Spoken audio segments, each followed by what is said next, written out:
Welcome back to the channel. My name is Brad, SuperCoach Pro. Today we're doing a round 4 AFL SuperCoach team review. So I scored 2315, moved up in the ranks to 17,555 there. And yeah, had a good week. I feel it's probably about par though, even though it does say top 5%. That's a lot of people go big this week. So it was nice to climb the ranks again. Nice to get a captaincy right, and we'll get through the side. So yep, I've used 3 boosts. Not proud of it, but I'm just trying to get the side right at the start of the season so I don't have to play catch up and hope it pays off. So far, I think it looks pretty good, this side. Start off in the back line, Tommy Stewart, 77. Didn't have a lot of time on ground. He was, yeah, getting his hammies worked on, so that's a bit concerning. Not sure if they'll rest him or sub him out or something at some stage. So hopefully he recovers with the turnaround time there. So not too concerned, but still just going to keep my eye on that one in case I have to switch him to Luke Ryan or something like that. Sheasel, yeah, 124. He's probably one of the players you want to pick as a safe C if he's got a late game, which he usually does.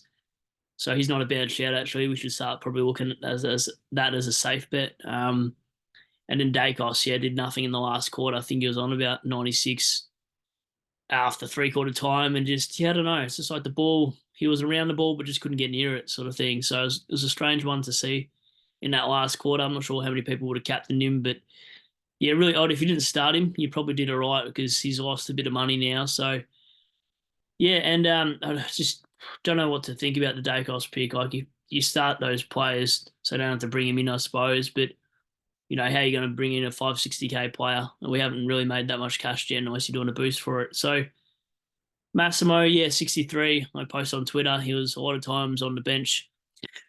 Excuse me. Didn't have any coughs all day, and then it comes out. Anyway, he was on the bench for 14 minutes the last quarter. Then there was stints of 7 and 8 minute periods where he was just stuck on the bench and be on the opposite wing, and he couldn't get on the ground. So yeah, annoying. He did have a slow start. He's probably one we'll cut soon, but I just feel like he just has one more game in him to sort of spike him up to 400K, and that's where I'm sort of going to hold my line on that one. And then Zach Williams is a bit of a controversial one. I brought him in. I butchered that a couple of weeks ago after his buy for a 70 and 81, but I'll actually take that. I needed to cash it in the back line, needed to restructure my midfield and bring in some better VC and C options. So yeah, happy with that pick. I know, Young and Martin have hurt most super coaches and create content creators out there as well. Some have held, but yeah, I just felt like I wanted to restructure my mid and defense, and it sort of has and hasn't worked out in a way. But we do have plans for the backline rookies in terms of what we're going to do there. Probably bring in some Gold Coast players, maybe go early on one. I have been looking at their VFL stats, so I don't buy a rookie just for the sake of it and go early just for no reason. I do a bit of research on these players. So yeah, for me, Caulfield, Howes, if it was below 30, I probably would have brought in Tom Brown, but just wasn't too sure about his job security. And he scored like 99 or something like that. It was high 90s for Richmond. I think he's sort of competing with Tresias down back, and Tresias is injured for a few weeks. So I wasn't too hot on the pick. I liked it better than the Freo guy, which I've gone blank on. I never liked the key defender. That's why you never saw me talk about bringing in Pink or anything like that. And yeah, so Brown, it's a good pick. I wouldn't pick him now. He's 216K, although I did the same thing with a trade we'll talk about in a second. So yeah, Howes probably has to go soon. Hoare I might wait on. I just want to make these rookies at least get a bit more cashed in if they can. But I'm just not sure if Hall will get back into the side after the injury and, Lever and whatnot comes back. Despite that, yeah, Bont 141, good to see him. Not looking so injured from the week before and playing forward like he did. He actually got a lot of clearances and he dominated this game for me. 141. I thought that was a bit underscaled, to be honest, with the way he played. 119 from Butters. Yeah, look, a bit of a slow start again for Butters, and same for Sarong. Like, they both started really, really badly, and they bounced back all right. 94. I think Sarong could have done better than that, or Hewitt wasn't really going to him, I thought, anyway. I just think he got burnt a few times, just like Took Miller did. Took Miller got burnt a lot, and it was really annoying. I'll talk about that in a second, but talk about Jack Steele. Like, I flipped him for Martin, so it probably doesn't make much of a difference in terms of total points by the end of the year, but I like the look of him. A few weeks ago, and I knew he had played Richmond and he'll play well against us. And he was going to be my C option if Heaney went bad. So I was even going to go Rowan Marshall, although his form hasn't been great. I had a feeling he'd have a big game. That's why I didn't turn Marshall into Gorn the week before. Just gone. And then, yeah, Miller, look, he's an interesting one. Now, if you're an owner and you're wondering why he scored 89, he was on this at about three-quarter time or at least 83. And I watched this game a lot, and he'd come up to the ball when there was a kick out, and he'd be, that 30, 40 meter option out of defense, and they just go bomb it straight to the wing on the left hand side of that field. And it's just really strange because they burn him a lot, and he could have even been that guy to just pull the kick inside 50, but nah, just bomb it high to, Taylor and all those players down back that intercept so well. So I just feel like Miller was an almost game, but he does got a really good fixture coming up. So I still like that pick regardless. And then, yeah, well, Sharp, rookie roulette. Who would have thought Sharp on the wing would score 126? This is like McCluggage wing numbers, like every now and then that he does. So I didn't know that McKercher would score as well as he did. You're probably going to lose out. You probably field Sharp for McKercher, and then it's going to be the other way around. But I'm not going to cut McKercher just yet. I think a lot of people are thinking about it, but I just feel like he's still got a few more spike games in him yet. And then, yeah, the rookie speak for himself. Roberts, 80. I think he kicked the snag as well, so that's what boosted his score up. Some of these rookies have really poor starts and then bounce back, and Roberts was one of them, I'm pretty sure. And then Sanders, 82. Look, he's pretty consistent in the midfield. You're probably not going to chop those three guys first. You're probably going to chop your rookie forward line first and bring in some decent forwards. If we get some, that is. And then, yeah, the bench is whatever. Choosing Sharp over Carroll has paid off so far. He's averaging 82. Do you grab Sharp? I think he's negative 51 by now. Yeah, he is. So probably not. You probably missed the boat in saying that. The three trades we talked about on my forward line were speculative, and they all paid off. So what we did with my side, we kept all the rookies there because their break evens were still low. Could have got rid of Clark and players like that, but I just want him to play North Melbourne this week, so I held on to him. Yeah, Marshall, again, slow start from these premiums, really annoying, and then he scores like 100 and a half and really smashed it and played well, kicked goal, marked around the ground, sort of, yeah, had Nank's number in the last half, I felt anyway. That really turned the game on its head, and so did Steele winning so many clearances and ball. So, yeah, interesting one. And Jackson, look, he's 91, whatever. He's still going to be a top six forward, so you're not going to cull him. I know people are going to be super aggressive and sideways him when Darcy comes in, but I just feel like he's still going to be his top six forward, so what's the point of doing that? And then, yeah, look, Heaney, Flanders, speak for himself. Good starting pick. Same with Jackson so this far anyway, averaging 120, 144 and a 119. So, yeah, there's things I've done a lot right. And Heaney he looks so good. Like, just does everything. We were concerned about Taylor Adams just coming in. Nah, it didn't matter. He just went beast mode again. So, yeah, it was a no-brainer to go VC against West Coast. Flanders, 125. Actually played a lot of halfback flank.